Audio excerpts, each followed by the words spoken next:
We were, we were just noting what a gorgeous night it is. And so I do appreciate that you are taking time to be with us here tonight. Perhaps you're outside, all joining us from somewhere sunny and nice, but we really do appreciate you being here together. And that was really the purpose behind this event that Peter and his team have organized, is for us to come together, because in this very early stages of the third Doug Ford premiership, we have already seen such widespread sweeping legislation be brought into effect at Queen's Park. And sometimes it can feel a little bit demoralizing to see what this horribly destructive government is doing. And so we wanted to have this opportunity to bring people together, to have an opportunity to share and to learn from one another, and also an opportunity for us to organize and discuss how we're going to move forward together.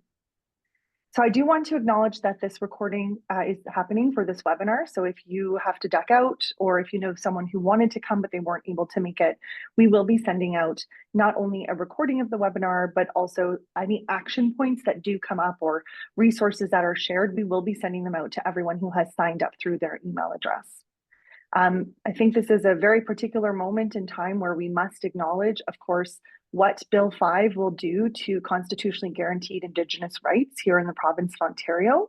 And so I'd like to start our event together with a land acknowledgement. Some of you may be joining from different parts of the province. I'm here in Toronto. And so we acknowledge that the land we are hosted on is the traditional territory of many nations, including the Mississaugas of the Credit, the Anishinaabe, the Chippewa, the Haudenosaunee, and the Wendat peoples. And this land is now home to many diverse First Nations, Inuit, and Métis peoples. We also acknowledge that Toronto is covered by Treaty 13 with the Mississaugas of the Credit.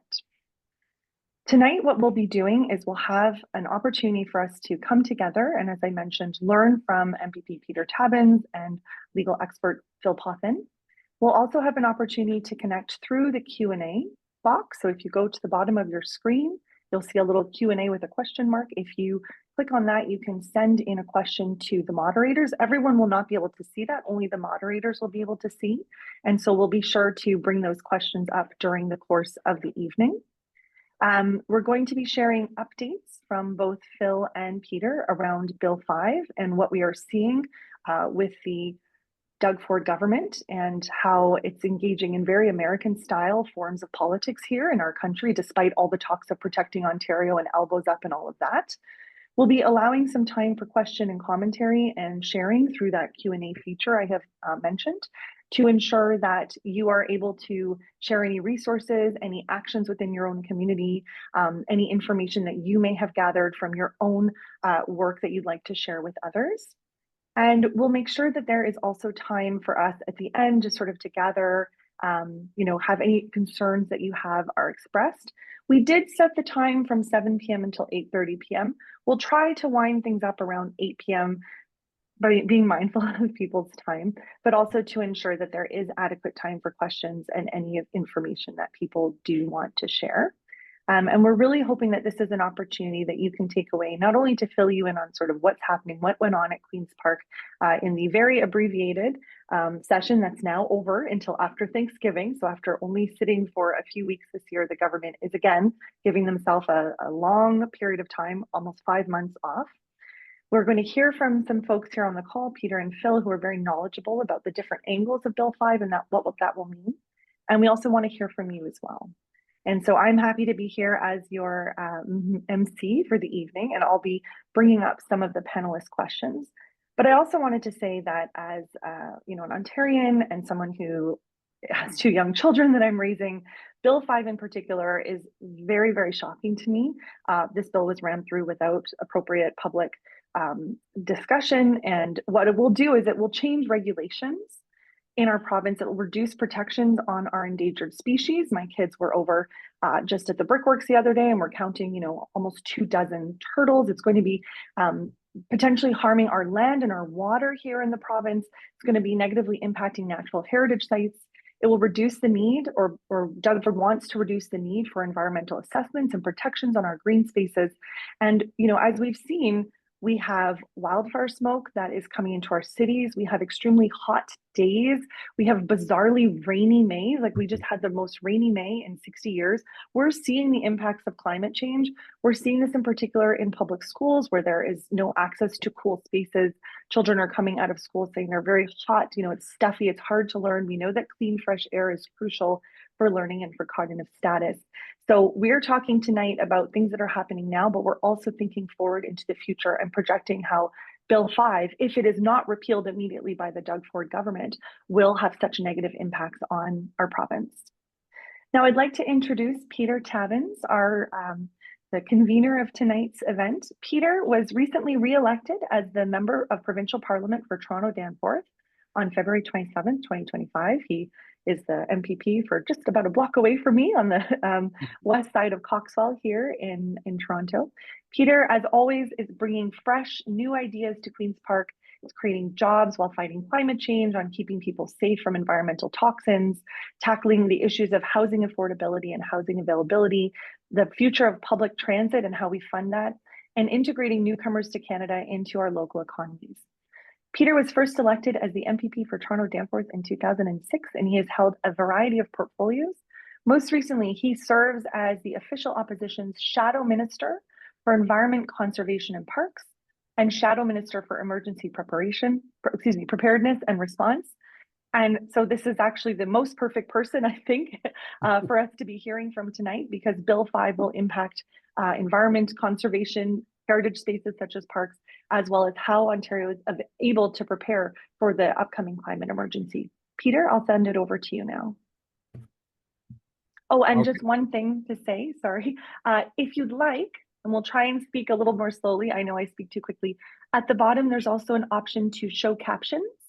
So if you would like to have a little bit of a visual representation of the words that you're hearing potentially, or you need the visual representation of what is being said, you can always turn those on. Again, there's a little CC button to say show captions. Sorry, Peter, over to you. Okay, Kate, thank you very much, and thanks for that introduction. And I want to thank all of you who've joined us this evening. If you're here, I can guess you've already heard about Bill 5. You know how bad it is. You've heard about its impact on our democratic rights, and you've heard about its attack on treaty rights. I want to talk about those things, but I also want to talk about how this bill will undermine the climate fight at a time when the urgency of climate action is so clear. Kate referred to wildfire smoke that we've been able to see in our skies. We're expecting way above average temperatures in the next week or so. And this is a bill that is not going to help deal with those issues at all. I have to say, Bill 5, in my opinion, is the perfect statement of politics under Donald Trump and Doug Ford. Projects that will be going forward that would have had normal laws protecting the environment, First Nations, our labor rights, our democracy, they can be set aside by this government under this act.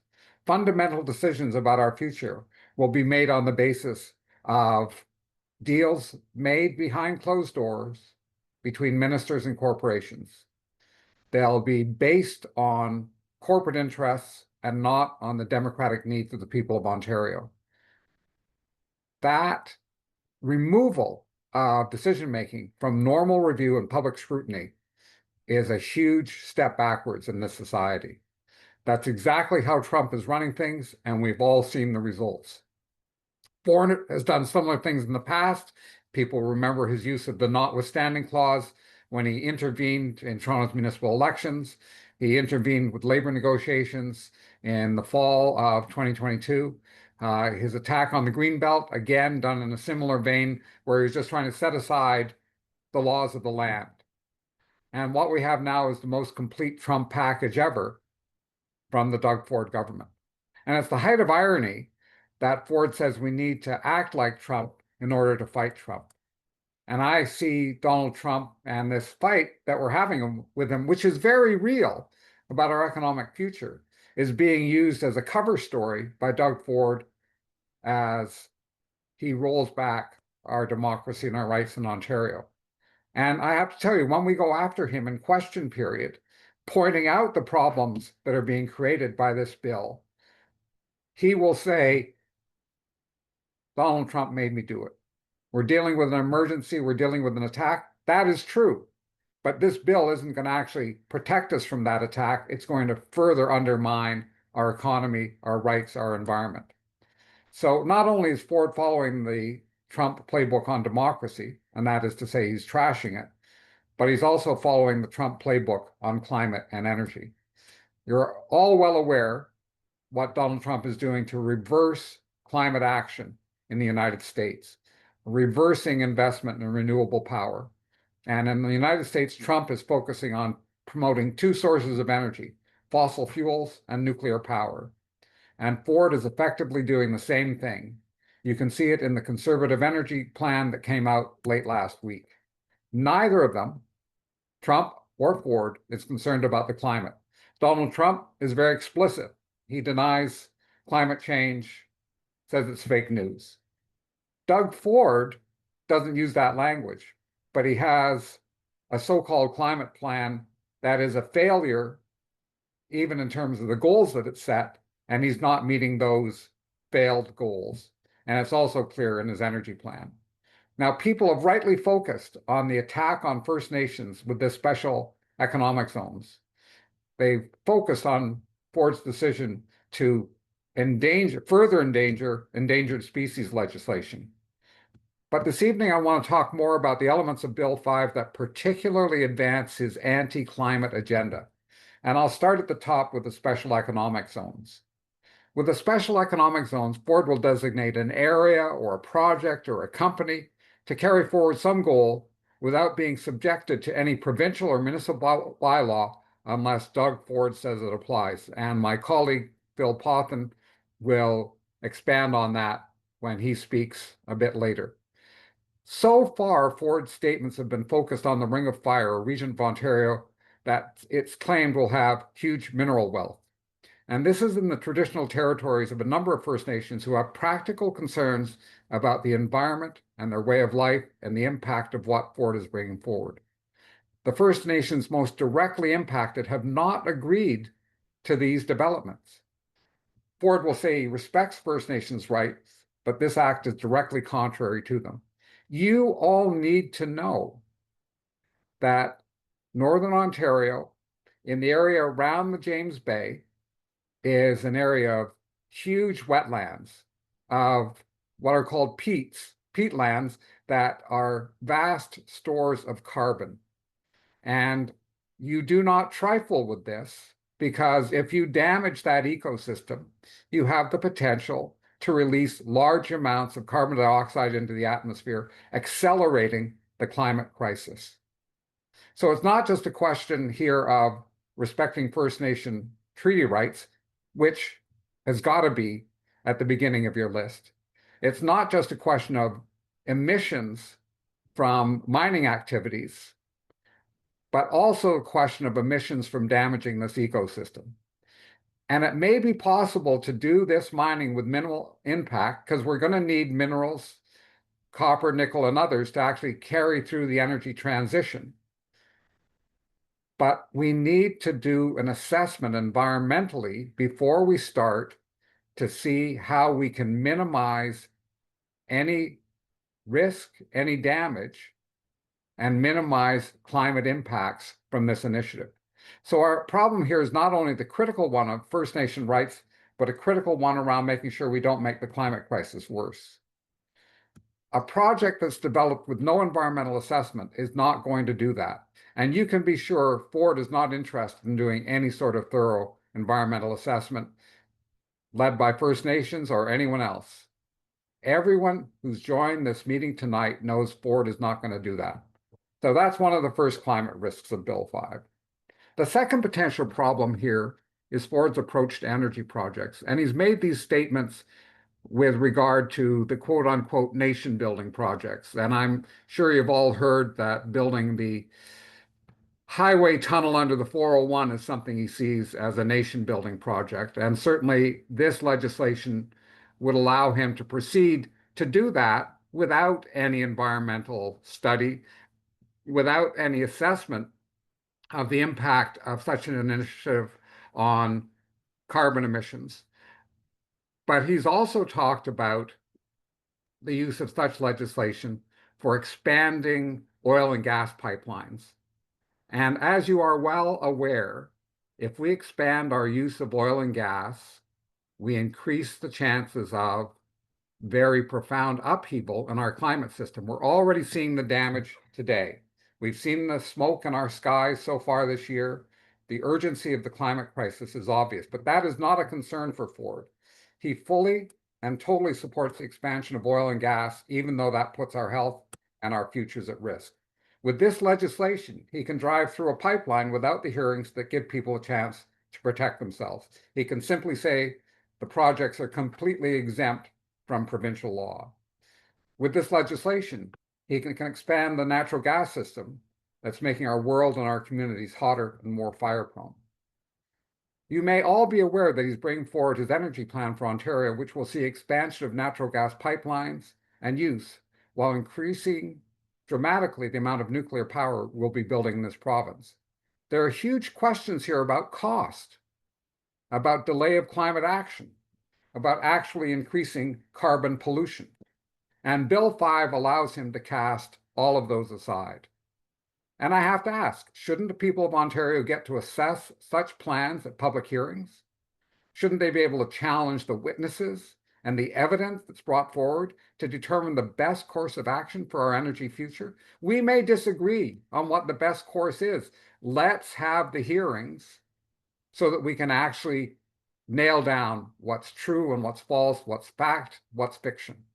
Ontario is set to spend about $400 billion over the next 25 years on expanding our electricity system, which is a figure that's hard to wrap your head around. That amount is almost equal to the current total provincial debt. It is an enormous amount of money.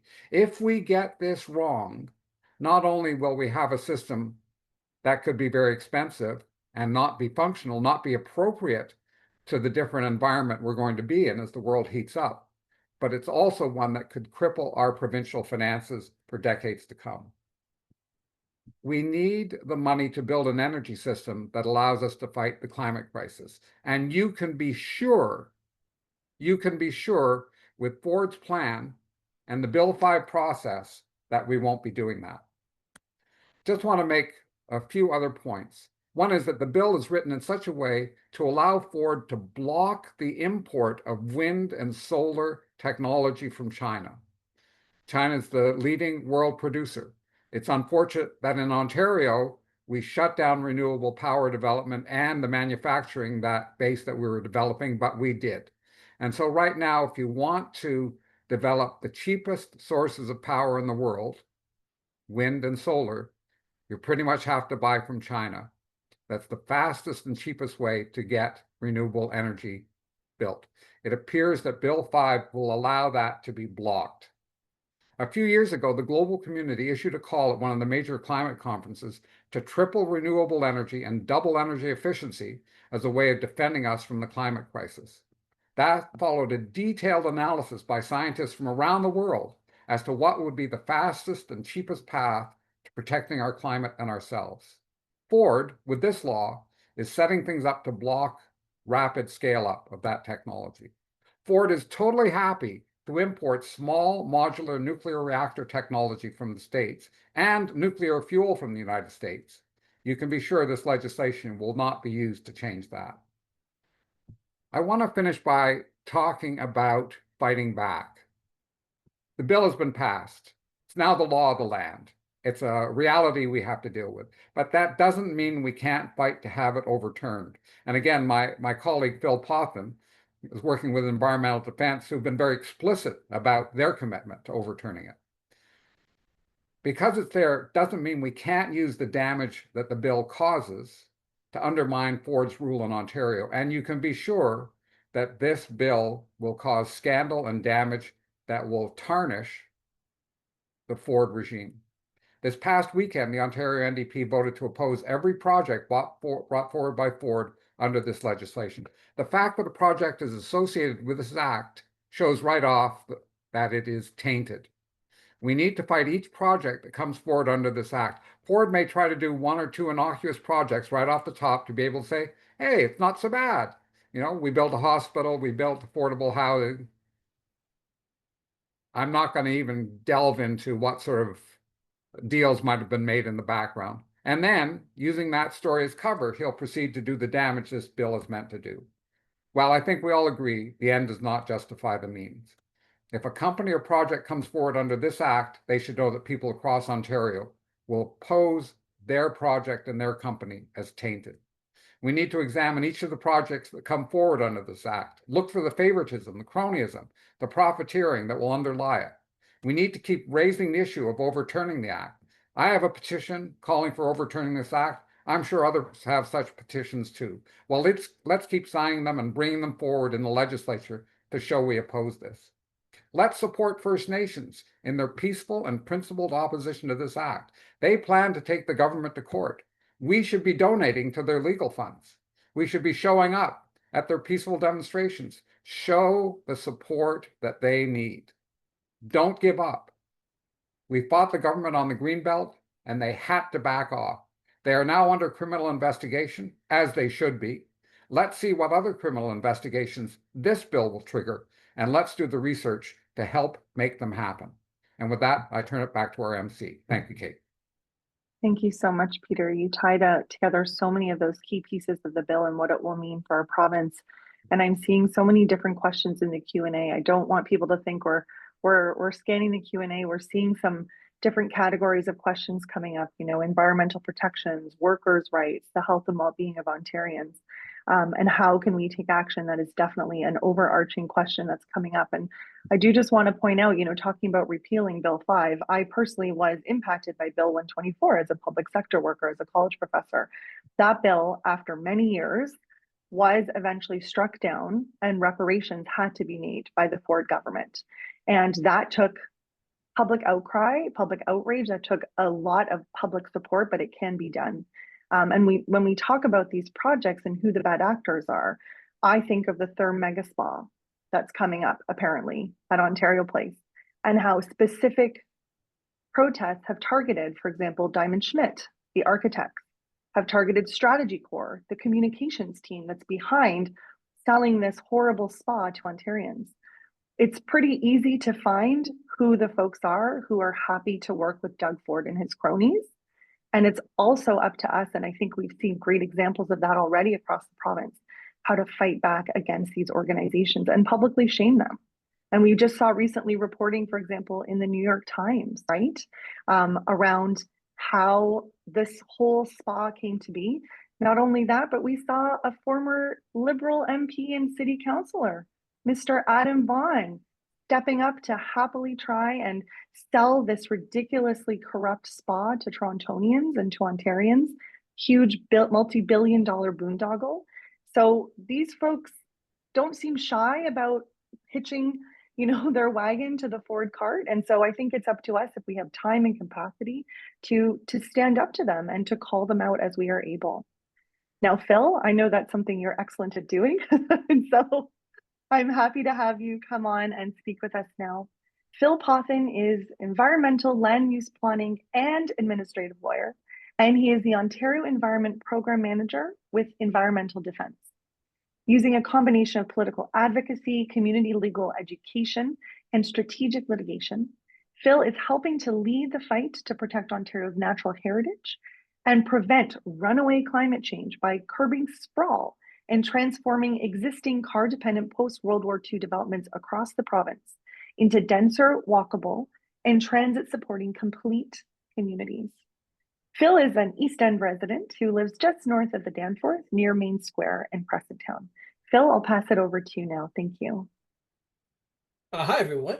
I want to thank you, first of all, for giving me the opportunity to speak with all of you, because what all of us do right now in these weeks and months following the passage and coming into force of Bill 5 really could make all the difference, determining whether Bill 5 will go down in history as a shameful temporary dalliance with authoritarianism that was quickly corrected and whose impact was contained, or whether this is a permanent departure from Ontario's hard-won constitutional tradition of rule of law, laws made by a multi-party, democratically elected provincial parliament.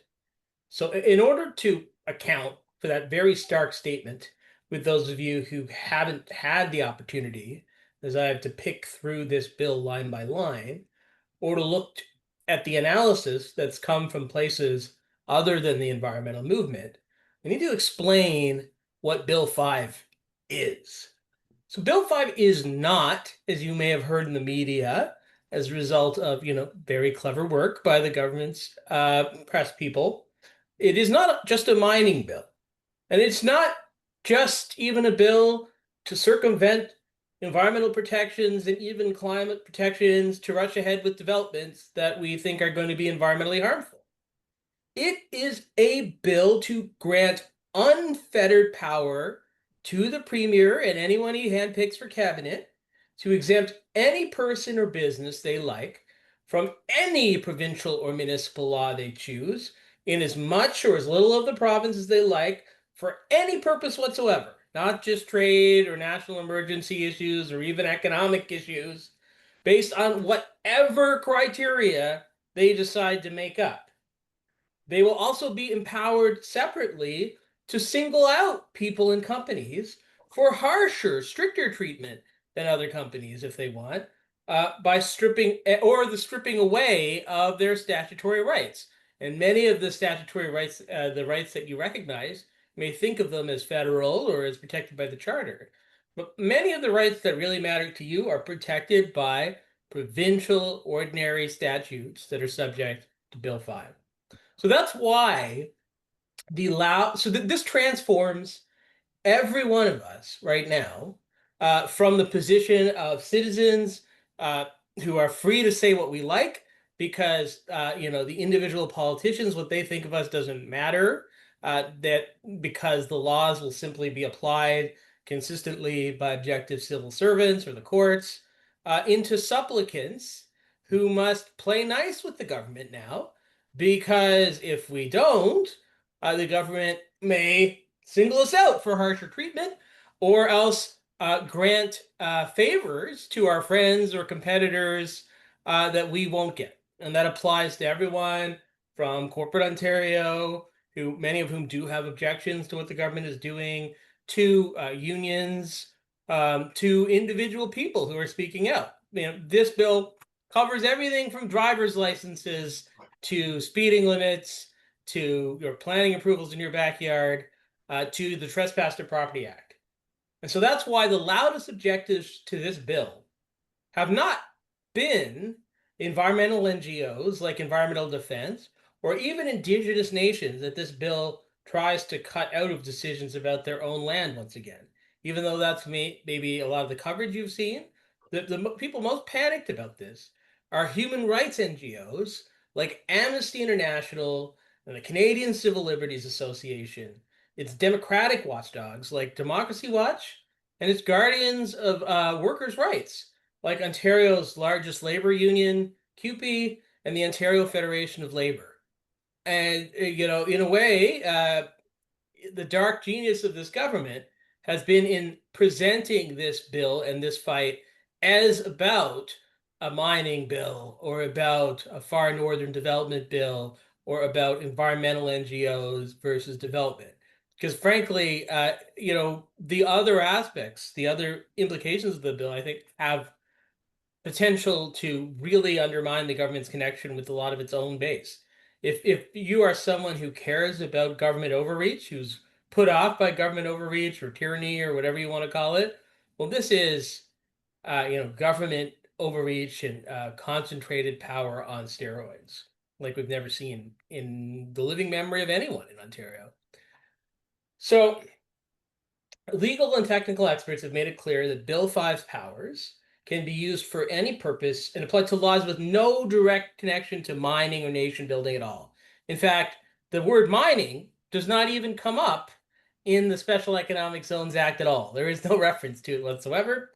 It applies to minimum wages. It applies to collective bargaining.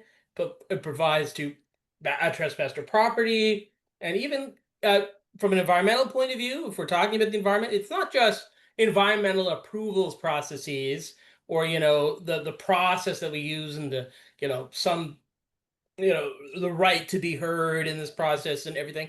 It is very concrete stuff like the prohibition on putting contaminants in your drinking water reservoir is covered by Bill 5. The prohibition against putting toxic gases into the neighborhoods where you live right now is covered by Bill 5. All of these things are subject to the Bill 5 exemption. And this is not just a speculative threat, a theoretical threat, because the government was urged to simply rule out these more extreme abuses through very simple amendments to the bill. And I know it because I drafted them and I shared them with the government and the official opposition caucus, as well as the other opposition parties. They moved these amendments at committee. And the government refused to say that, no, this will not apply to the prohibition against contaminating drinking water. The government voted down those amendments to say that that didn't apply. The government refused. They could easily have just allowed the amendment to pass to rule out exempting a particular workplace from the Labor Relations Act or minimum wages. They were asked to do that. I drafted the amendment.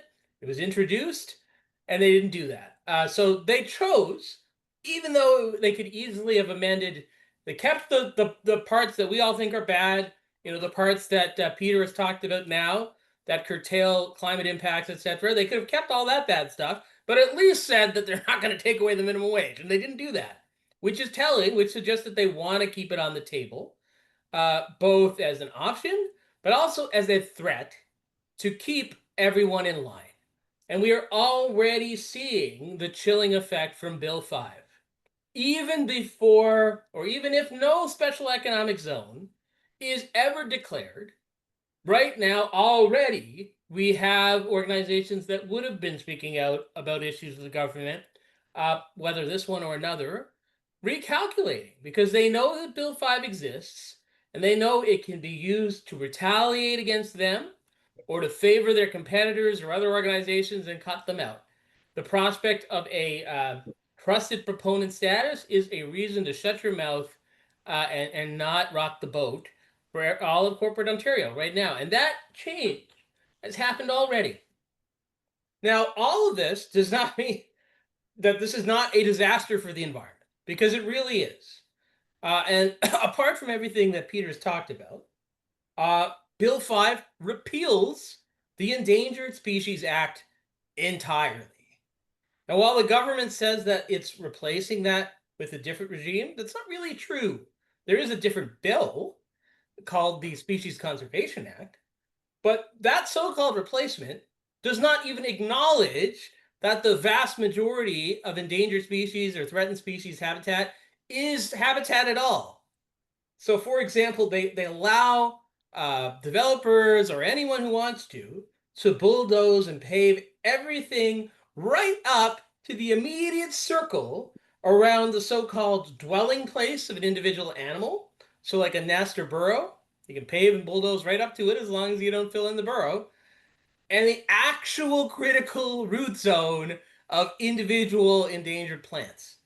So again, that is a recipe for killing the individuals and certainly the species in very short order, even if you do not kill them directly.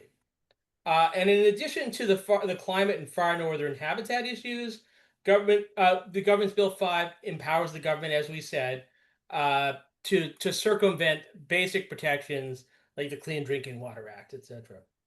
Now, I would like to say that, well, maybe, the federal government is a little bit more reasonable and maybe we could rely on them to intervene and save us. But unfortunately, we have seen after the election that the federal Liberals and the provincial Conservatives, and frankly the federal Conservatives as well, they are completely aligned, so it would seem, in this approach, in this handing each other concentrated power, because the federal government has its own Bill 5. And I don't just mean it metaphorically. I mean, I cannot imagine this happened by coincidence. They literally made a point of calling it Bill 5 as well. It is Bill C5, the federal Bill C5, that while it is not technically, it avoids some of the technical pitfalls of handing technically uninhibited, uncontrolled power to the minister or the prime minister. It does something effectively the same. So while the provincial Bill 5 allows the provincial government to designate for any purpose whatsoever with no restriction. The federal Bill 5 allows the prime minister and cabinet to designate a project as in the national interest, as long as they think it's in the national interest, with vague criteria like it will help promote self-sufficiency, or that vague criteria like it may have economic benefits. So these are very vague, broad powers to use the federal Bill 5. And again, while the federal Bill 5, it is just as broad in its application. It is not, in fact, limited only to environmental approvals, for example. It applies to any statute that the federal government decides to authorize by regulation. And it does a weird thing. While it doesn't just allow them to negate the bill, it deems the government to have made whatever finding that it needs to find in order to say yes to a project. And so what this means is that it deems what we all know and the government knows to be patently false to be true, so that they get around legislation. And I'll give the example of the Species at Risk Act. There is a development that, under the current Species at Risk Act, we have an opinion that says it cannot go ahead. It requires a federal permit under the Species at Risk Act, and the Species at Risk Act prohibits their issuing it if it would jeopardize the survival or recovery of a species. And unless the minister is genuinely of the opinion that it will not jeopardize the survival and recovery of the species, then under the Species at Risk Act, there is no discretion to say yes and grant the permit. And we have an unassailable opinion, which says that the species will likely be extirpated if this development goes ahead. So the federal Bill 5 deems the minister to have found that regardless of what evidence is before the minister has formed the opinion that it will not jeopardize the survival and recovery of the species. This is a very unusual provision. I haven't seen it anywhere. But what it means for our purposes is that the federal and provincial governments are hand in glove. And that in particular, if you live in a place like Toronto-Danforth, your federal MP is as much a target for pressure relating to these issues as your provincial MPP. So you may not have a PC MPP handy, but you may have a federal Liberal MP handy, and they're a good target. And I will say, in fairness, that there is one exception, and that is our local federal MP, Nathaniel Erskine Smith. And I want to make clear, we're not a partisan organization at environmental defense. This is not jump on the Liberals or jump on the Conservatives. Nathaniel Erskine Smith has shown that if a Liberal MP wants to, they can break with the government.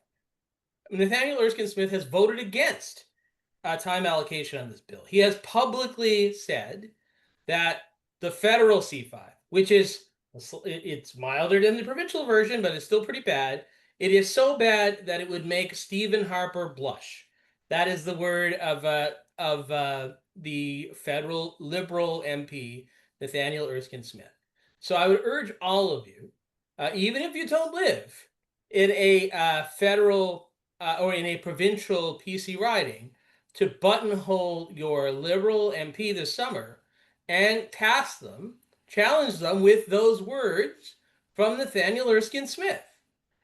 You cannot, and make it clear in particular that they should not apply this federal Bill C5 to authorize projects like the 413 or this insane 401 tunnel that the provincial government is proposing. I think this summer is going to be vital. So I think Peter talked about, well, how we're going to push back on this. Part of it will be site fights, but the problem is, as Peter said, the government gets to handpick its first site fights. The site fights that may define what this bill is about in the eyes of the media. And they've already done a good job of shaping it as a mining bill. They've shaped, this garbage dump project. They've spun it as though it's somehow related to border issues, which it's not. But they will pick ones where they can come up with a good story. And I think it's really important over the summer, while we're waiting to see what those projects are going to be, to continue tasking individual PC MPPs in person. When you see them at a farmer's market, if you see them in the grocery store, if you see them in the Canada Parade, you mob that, well, not mob, but you buttonhole that MPP and you publicly make a scene.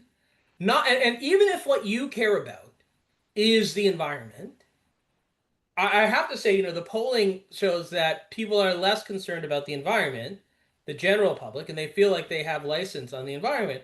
But they are concerned, and they are afraid of being seen to be threatening labor rights, and they're afraid to be seen to be threatening, property rights that are guaranteed by statute, like the Trespass to Property Act. And so, if I would strongly encourage you, when you buttonhole your MP, not particularly if it's a PC MPP, not to talk to them so much about the environmental issue, even if that's what you care about. If you want to have the maximum impact, take them to task about the minimum wage, how they've carved themselves an opportunity to exempt people from the minimum wage. If you're going to talk about an environmental issue, focus on contamination of clean drinking water. If you're going to talk about anything else, talk about labor rights, talk about trespass to property, talk about those things, so that if a conservative person watching your conversation would see it, they would think like, oh, this is something that matters to me. Put them in this position where they're, they're basically, they look bad from a conservative values point of view. And that is the closing tactic that we used when we got the greenbelt removals. You should see. So we basically developed a set of talking points, letters to target, notes for people to use. Say, I'm a PC voter. And I generally, I thought you were one of the good guys, and I trusted you originally when you said that we needed to remove land from the green belt, and I imagine you trusted the premier too.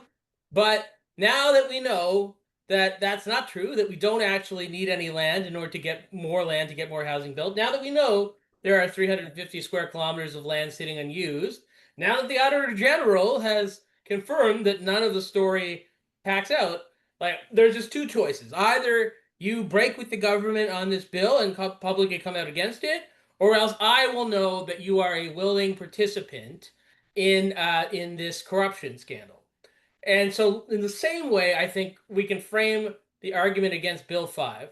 We can say, hey, I can understand, like, we are all concerned about, the economic threat. We need to get our economy going. I can understand why you might have liked what was the way this bill was being described by the government. But what the bill really is an unprecedented government power grab that threatens our liberty. And, like, I want you, how can you have voted for this bill that limits our personal liberties, etc.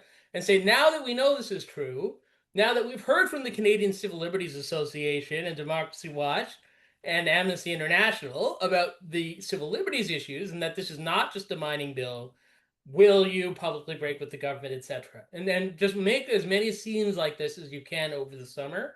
And that's basically the path that got us to the greenbelt removals. We want to make it just very uncomfortable. Thanks, folks. And I think questions are open now, right? Thank you so much, Phil. That was really helpful to give us kind of the legal perspective on it, but also to bring in the ideas of what your organization has helped, of course, in a nonpartisan way, in terms of fighting back against the green belt. And I think it's an interesting timing for us that Netflix documentary was just released about Rob Ford, and what we do know about the Ford family going back to 2010 when they started to be on the political scene here in Ontario is they do not like to be disliked and unpopular, and they do not like it when people stand up to them.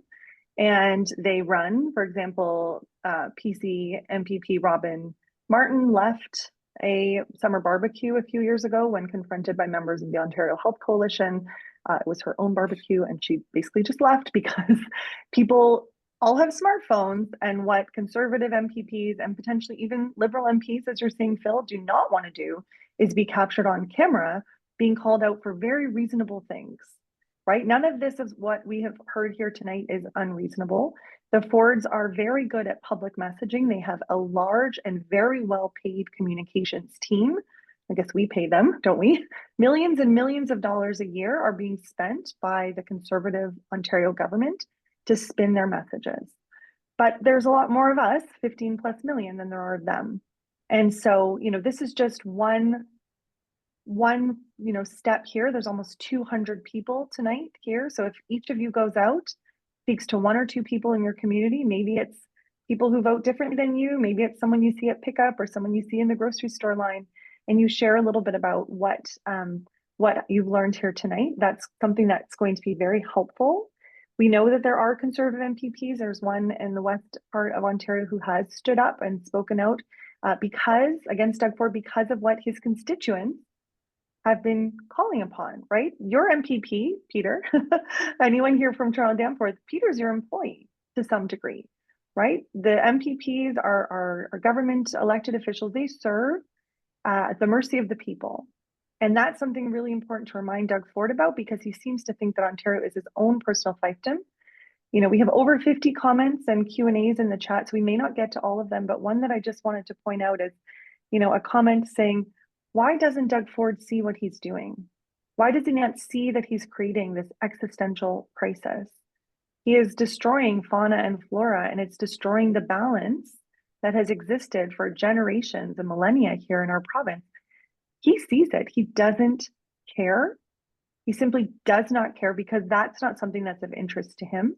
But we can make him care, and we can force him to listen to us, all of those of us who do care, and take action. And so I do want to say, we have had a wonderful amount of Q&As. I know Elaine from Peter's office has been answering a number of questions as they've come in. We've picked a few questions that have come up a few times.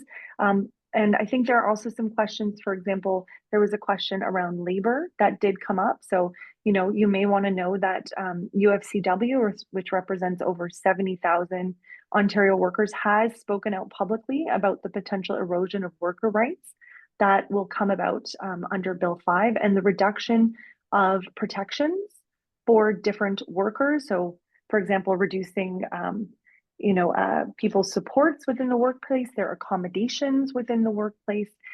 This bill can actually change legislation, including the Ontario Labour Relations Act, the Employment Standards Act, the Occupational Health and Safety Act, and the Ontario Human Rights Code. So these are crucial things that, while Phil has, spoken about how the government is trying to portray the bill, the truth is this bill will potentially impact workers.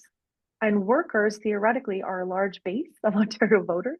And so being able to get that messaging out as well, that this isn't just about one, a community up north or mining, even if mining isn't actually being mentioned appropriately. This is a much larger overarching issue. And the name that Doug Ford gives his bills, right? So for example, I work in the long-term care space, and they called our new bill around long-term care, Fixing Long-Term Care Act. Got some questions around that. This one is called Protect Ontario by Unleashing Our Economy. It's perfect timing, right? There's a lot of questions in the chat about how concerned we have been about the existential threat from America. It's perfect timing for Doug Ford to frame this as, a Captain Canuck type of protection that he's putting in place to help us, for all of us to help us. And so I think what I'm going to just do is go through a few of these comments. Thank you to some folks who've reflected on what's been said. The peatlands in the James Bay area, someone mentioned, are holding onto a lot of that CO2. Peter mentioned this idea of a CO2 sink and what could happen with those carbon sinks if those are being removed. We've had some conversation around the federal Bill 5. Probably no coincidence, they're called the same thing. And so standing up to your federal MPs in addition to your local MPPs. A question I think that could be very helpful for Peter is, how are you working with your as the shadow minister for for environment, how are you collaborating with your Ontario NDP colleagues, in particular, energy critic Jamie West, on some of the issues that we've been talking about?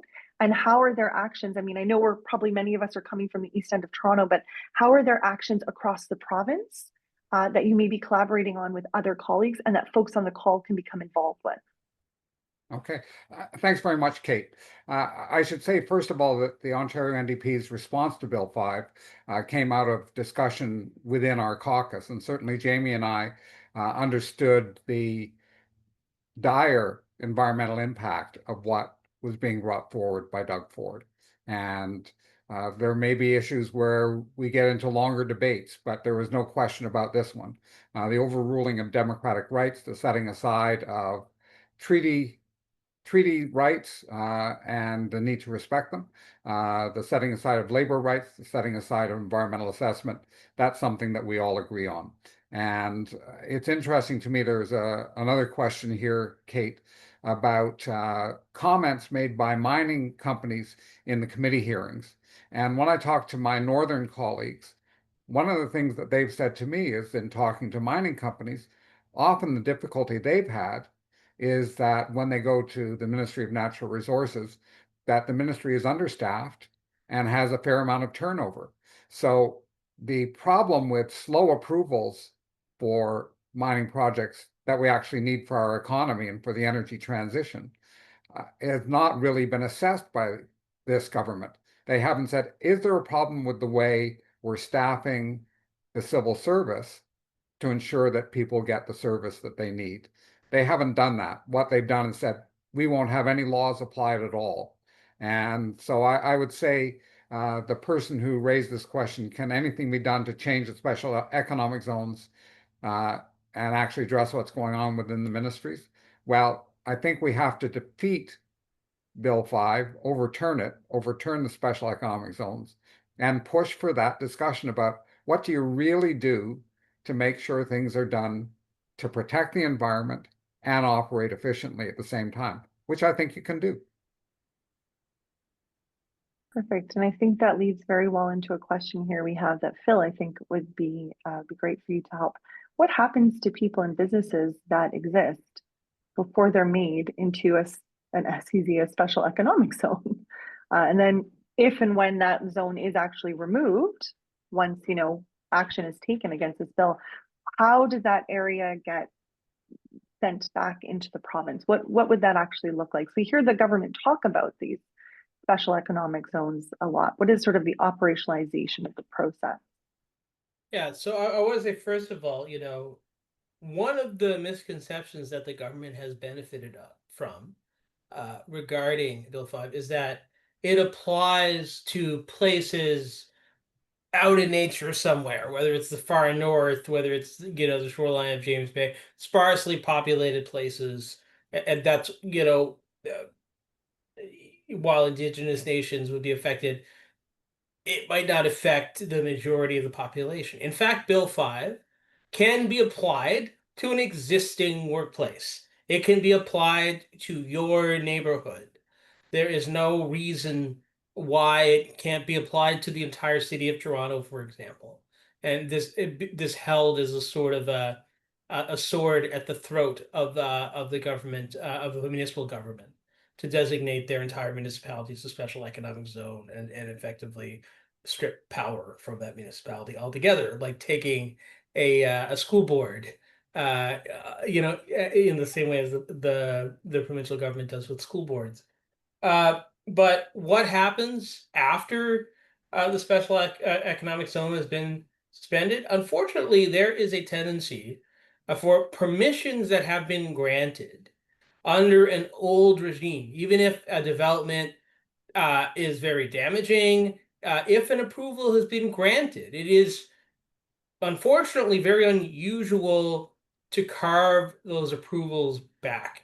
And this is, particularly as between, the liberals and the conservatives, even if the liberals have opposed a development or a development approval, they're very loath to commit to roll back an approval that's been granted. And so this means that if permissions are granted to a development that contaminates water, that to a development that destroys key farmland, even if it hasn't been built yet. If the bill is repealed, and they've gotten planning approvals uh, under the regime, it'll be very hard to take them away. And I would be really happy to see Peter or the NDP team commit to actually rolling back whatever permissions are given.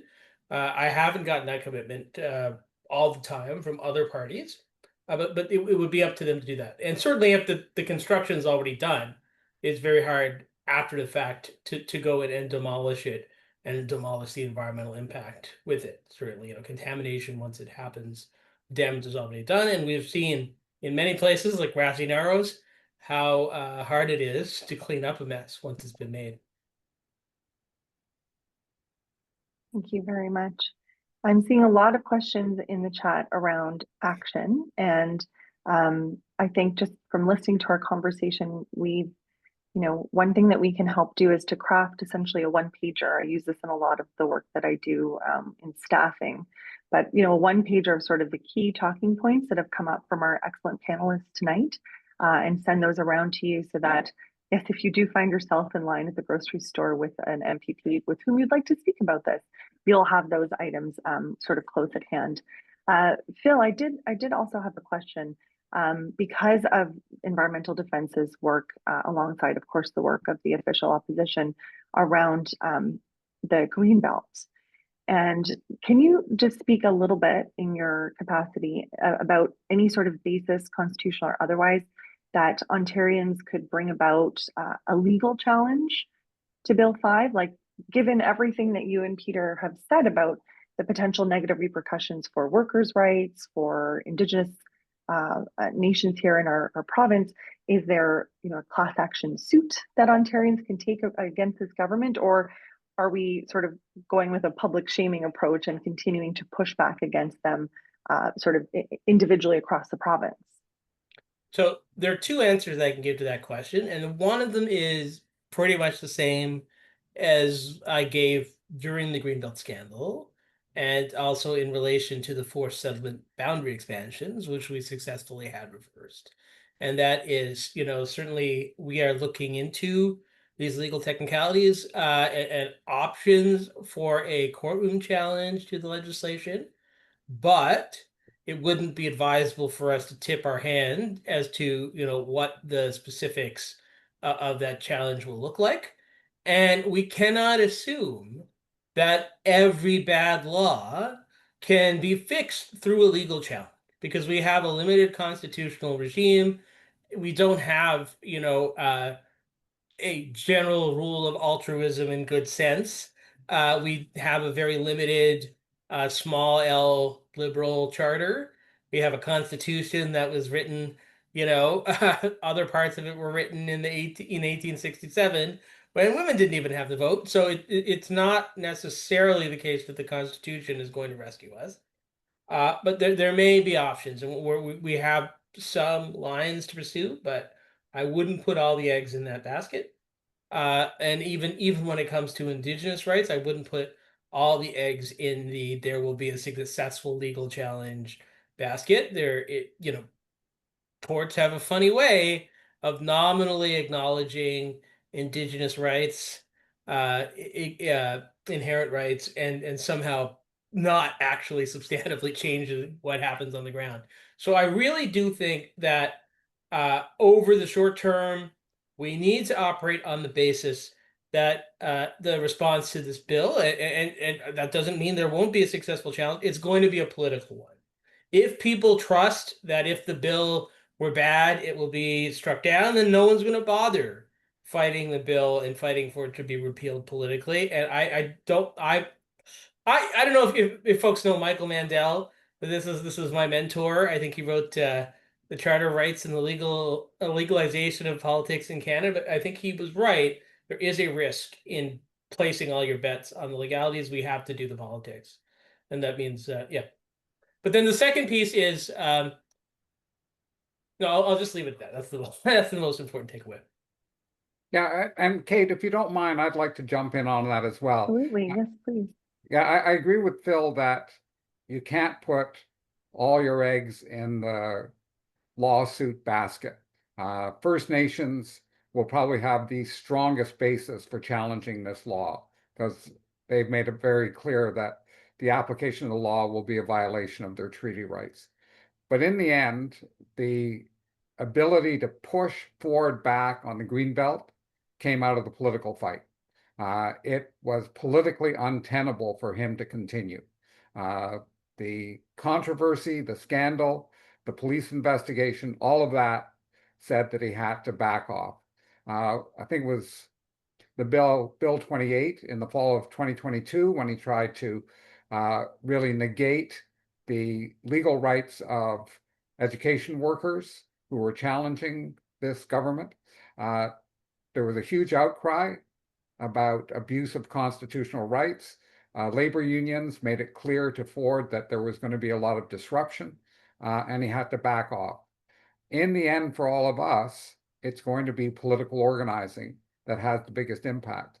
And I have to say, and I'd be interested in Phil's comments on this, that it's not simply a question of this a fight against this bill as a whole.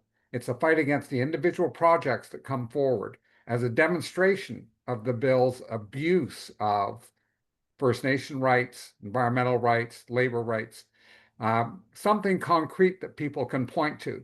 A bill is a bit abstract, and I'll use putting the tunnel under the 401 as an example.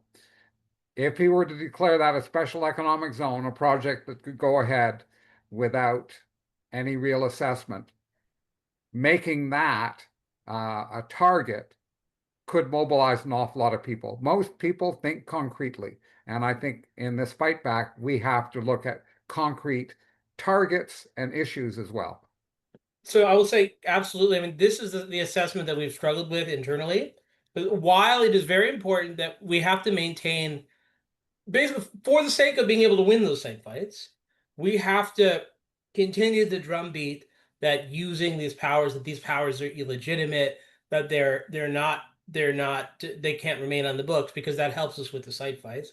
But in terms of organizing people, the site fights are important, but it's also very important to get them right. So in particular, we have to use language in fighting those site fights that actually connects with what people care about. And unfortunately, what the polling says is that big E environmental concerns are not as important to the public as getting stuff done faster. And so, we have, for example, a poll which says, when they're described as environmental concerns, there's a slight majority that says it's okay to circumvent environmental processes, even if it means sacrificing environmental protection. But if you say labor rights, then it's overwhelmingly the public is against it. And if it's something that affects them concretely, so I think it's going to be very important, rather than abstractly talking about the environment or even climate. Like, climate is way down there now in the public's list of priorities. So if you care about climate, you've got to talk about, if you're going to talk about the environment, talk about contamination of clean of drinking water, talk about very basic concrete things. So put the environmental issues that might theoretically be abstractly categorized as environmental into concrete life rafts that can connect with something that directly impacts people's lives, and keep a laser focus on stuff not that you care about, but that other people are going to care about in this moment. And if we do that, and if we keep the site fights, if we frame them in those terms, another angle is just framing these as favors to the government's friends, because we have a good example of that with the dump. Well, the Dresden dump, while the government has tried to frame this as some kind of broad policy response to, what if the U.S. government shuts the border to Canadian garbage? We need some place to put it. Meanwhile, by the way, they have abandoned any attempt to curtail the production of garbage. They have thrown away plans that were already in progress or on the table to just reduce the amount of garbage we produce outright and avoid this problem altogether. They've canceled those themselves. They're engineering that problem themselves. But apart from that, it's very clear that there is not an arm's length relationship between the government and that very particular company that they have exempted from the Environmental Assessment Act. That company is a friend of the government, and it is very strange that they've singled out this dump out of all the dumps for a special exemption. So I think as the government starts to use this power, there are likely to be situations where the particular proponent is a target, even if the type of project that isn't. The other one is at the legislative committee. One of the companies that very clearly was angling for trusted proponent status was Vale. And of course, so we're talking about protecting Canada's national sovereignty. We're talking about protecting ourselves against Trump. Well, Vale is controlled by the Brazilian government, both for the golden shares in Vale and the holding company that owns the shares in Vale. And while right now, Brazil is governed by Lula da Silva, it looks like give it a year from now, and it will once again be in the hands of a Bolsonaro type, Bolsonaro's successor, who aspires to be Donald Trump's chief sidekick. So ask me this question, answer me this: how does it make sense to grant an exemption from all of Ontario's laws to a company controlled by Donald Trump's chief sidekick? So there's very likely to be, even on these mining projects, a various obvious way to explain to people how this is completely at odds with the government said it was doing and is in fact a threat to Canadian sovereignty. Thank you, Phil. I just want to be mindful of people's time. It is 10 past 8. We do have almost 100 questions that have come through, so thank you. These are great questions. We will not get to everything. This video will be posted to MPP Tabin's social media site, so there is an opportunity to continue the discussion there. I think one thing that I'd like, because I've been able to see all of these comments, and while I apologize we're not going to get to them, I do want to let you know that there's I think a very strong through line here of a sense of mistrust and a sense of being let down by elected officials, and a sense of, how can I as one person continue to fight back? So one thing that MPP Tabbins' office can do is send out one-pagers that have excellent resources that explain how to go about telling people about this. I always think back to speaking about Bill 28, that fight with the education workers in 2022. The Ford government tried to position this as a fight against greedy workers who wanted more money. And the truth was that education workers are some of the lowest paid in all of the sectors. Many of them have 2 jobs, in fact, to make ends meet.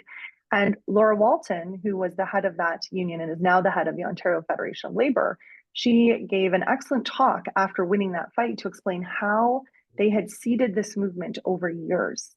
And they did a train the trainer model where every single person they talked to was asked to then go out and talk to 3 to 5 people in their social network and share simple, like Phil said, like bite-sized pieces, depending on the context of the conversation about what is important to them. You're doing daycare pickup. Did you know? You like going up to the cottage? Do you know what this is going to do to the cottage? You're a worker. Do you know what Bill 5 is going to do to labor protections? Speak to people's individual needs, because everyone is very busy. The Ford government is very good at communicating, and sometimes the nuance of this bill may be lost to folks. There was the idea in the chat about those excellent, hands off the green belt and stop Highway 413 lawn signs and window signs and door signs. I was watching an episode of CSI Toronto or Law and Order Toronto, and in the background, you could see the yellow stop Highway 413 sign because they really did pop up right across the province. And those are visual reminders for anyone walking by, anyone driving by, that there's something bad happening. My neighbor has a sign out to say, repeal Bill 5, maybe a QR code. I want to learn a little bit more about it. So, making this not necessarily just about environmental concerns. There's an excellent comment in the Q&A here about, unfortunately, these particular concerns have not been front and center, right? Data that you've shared, Phil, suggests that, in an existential crisis of how are you going to pay your rent, how are you going to buy groceries, the sort of amorphous environmental climate crisis sometimes isn't as close to someone's mind. And so finding what is actually highly relevant to that individual is something that is so key. And perhaps I'll just pop in this one last question here, because I think it's very important. For months now, especially with that snap election, with the re-election of Donald Trump in the United States, leaders in Canada have been using this existential threat of the United States annexing Canada, I believe, in a way to justify some of their actions and some of the legislation they're putting forward. And so a question to both, maybe Peter and then Phil, is, Bill 5 here in our province and Bill C5 in Ottawa, they appear to be sort of normalizing the use of these measures. And Phil, to your point, well, we're just trying to help. We just want to make sure that we're, building, like in the Greenbelt, right? We knew there was enough land within the urban centers, yet the government was very good at saying, oh no, we need the land. And look at that. They have some of the lowest housing starts in a decade and a half. None of what they're saying is panning out. So does it seem like these two bills, provincially and federally, are sort of trying to justify what they're doing by raising the specter of this Trumpian threat to us? And I think this goes back, Peter, to your very opening statements. And in that case, how can we then push back against that? Because of course, we're all concerned about this. What will Donald Trump's choices mean for our economy, for our jobs, for our, our livelihoods? How can we then effectively push back against the government's messaging and make them listen to us? Well, if you don't mind, Phil, I'm going to take a first crack at this, and I know that you will do it justice as well. It's a tough one, because the reality is that Donald Trump is engaged in attacking our economy. People are being hurt right now. Everyone who's on this webinar knows that. You read the papers, you talk to friends. Donald Trump's actions are hurting this country. The question, though, is, are the responses being put forward by the provincial and federal government ones that will actually improve the situation for Canadian workers, or are they simply being used, is the situation used as a cover for actions the government desperately wants to get done in the first place? So I'll just talk quickly about energy. More than half the natural gas that we burn in Ontario in our homes to keep warm comes from the United States. And if you really wanted to be independent from the United States, if you really wanted to put Canadians to work, you would invest in a very big way in putting heat pumps into homes right across Ontario and saying to Trump's America, just as the Europeans are saying to Putin's Russia, no thanks, we've got our own energy, we'll look after ourselves. That would be a nation building and an independence building project that would make tons of sense. An argument that you're going to actually make Canada more independent by building a highway tunnel under the 401 doesn't make any sense. Phil's quite correct talking about the landfill outside of Dresden.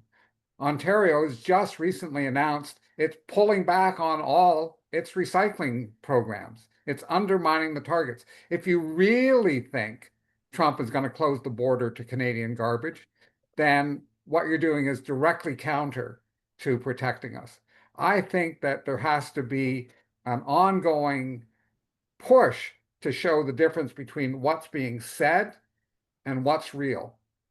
And that is going to be critical to undermine the credibility of these actions, so that people more and more commonly understand that instead of fighting Donald Trump and protecting people in Ontario, that what's happening is that that fight is being used as a cover for profiteering on the part of the friends of the Premier. So I think that language that you used, Dr. Kate, which was normalizing what should be emergency powers, exactly hits the nail on the head. Because there is, in fact, no connection in Bill 5 to any emergency. There is no requirement that these powers can actually only be used in an emergency. There is no reference whatsoever to an emergency in the bill. This is a general power of general application with no sunset clause, no limit to the current moment. This is meant to be permanent and to be used for anything and any the government wants. So it is taking what would, even in an emergency situation, be extreme and trying to make it just the normal state of affairs in Ontario. It is not an emergency. That is a slight difference between the federal and provincial legislation, because the federal legislation at least has a 5-year sunset clause on it. There is no such thing provincially. The federal legislation at least requires some national interest determination. Provincial legislation doesn't require that. So this is very similar to what happened with the Greenbelt. This is the government just deciding what it would like, what its Christmas list is, and then applying as an excuse for it, the emergency du jour. And it really goes no further than, Trump just being the most convenient rhetorical fig leaf or excuse for this bill. I think that this bill, we'd be getting something similar, even if there was no, Trump threat from Trump.